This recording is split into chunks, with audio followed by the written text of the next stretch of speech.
All right.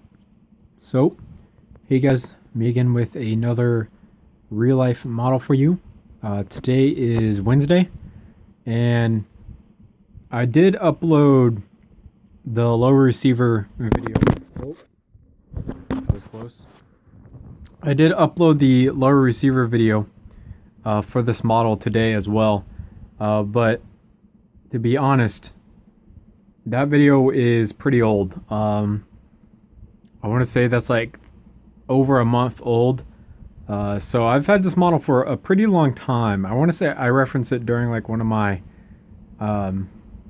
live streams, and then I want to say it was like the original Modern Warfare 2 M4 live stream that I did, because the same grip design that I did here was going to be used on the M4 that I didn't end up using because it was too much of an angle. But it's besides the point.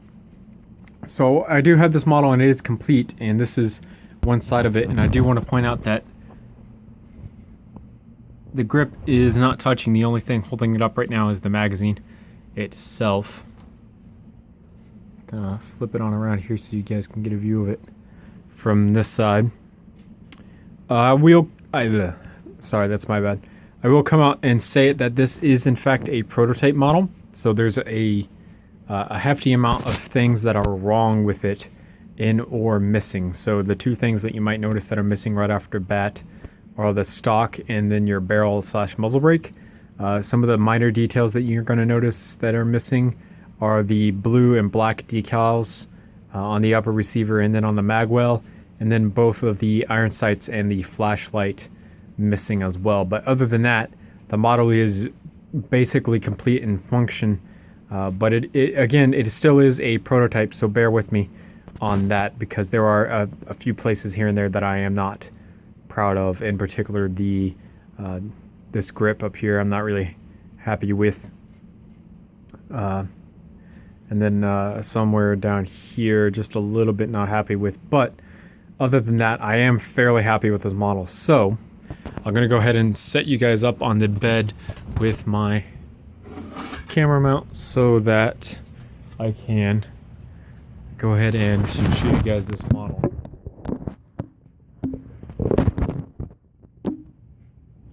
Oh, it sucks having to do this.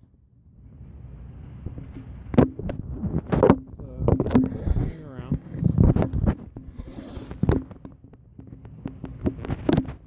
Come on, you can do it. Stop it. Come on. I'm so sorry for headphone users that are like dying right now. That's totally my fault.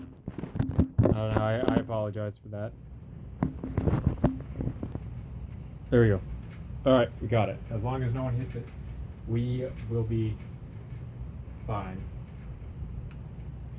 So, yeah. There's a fairly good amount of working features on this model that I will have to strain to show you. So first off is the working trigger, of course, the fire selector, which is in full auto right now.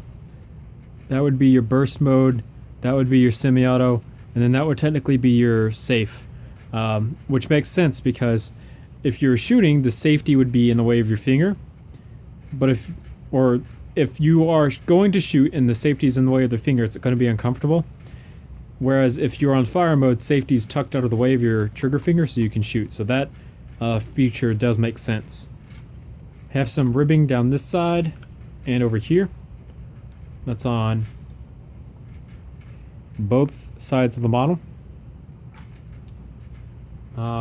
Which side do I want to be on for this? Oh, no, no, no. No, why? Why? It's always like when you don't want something bad to go wrong, something bad goes wrong. This is one of the trouble areas that I was talking about in the beginning of the video. I don't even know where the second... Oh, there it is. I found it. Give me a second, guys. I will be back with you the second I can. Again, this is one of the trouble areas that I was having disappointing problems with. Something that kind of really upsets me about the model, but it does lead into some cool things. So what exactly makes this model a prototype model is the way that the magazine and the bolt are designed. The magazine is designed using, these are Technic beams and then a plate and a plate.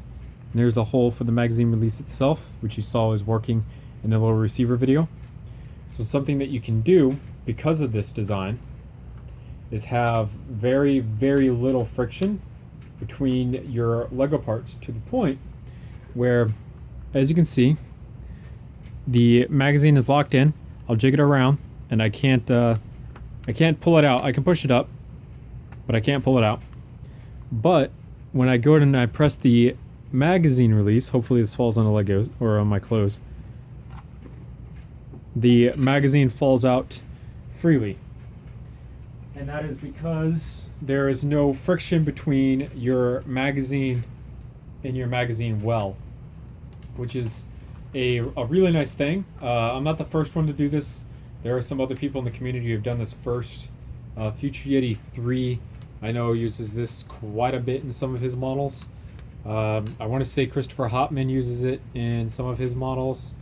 There's, like I said, there's quite a few people in the community who do this. As you can see, the shell ejection port is locked open right now.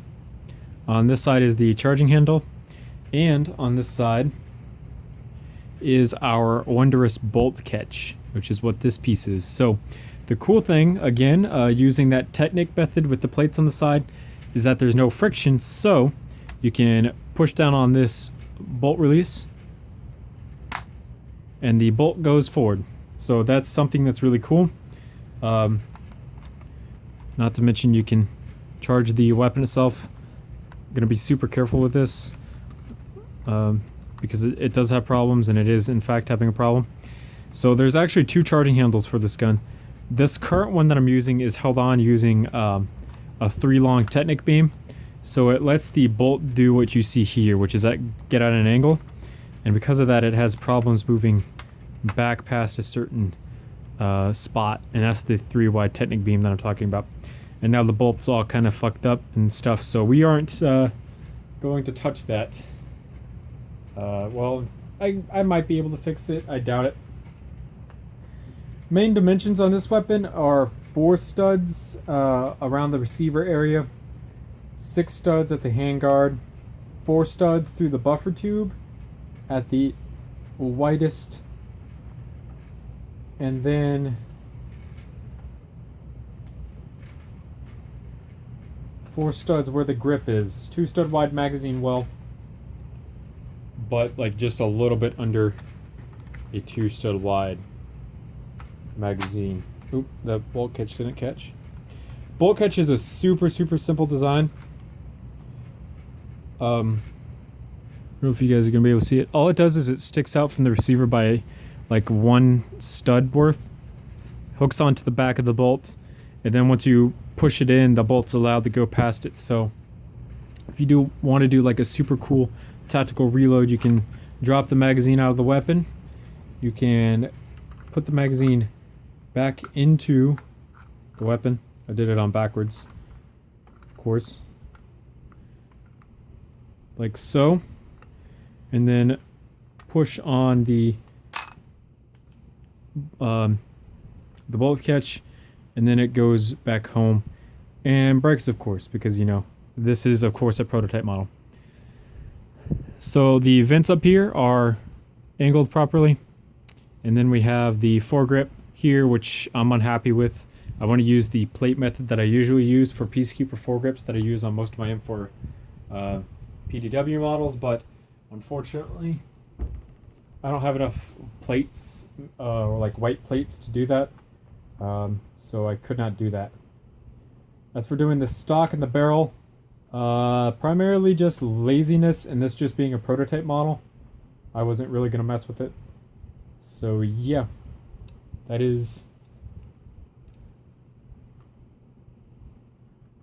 the Peacekeeper from Black Ops 2.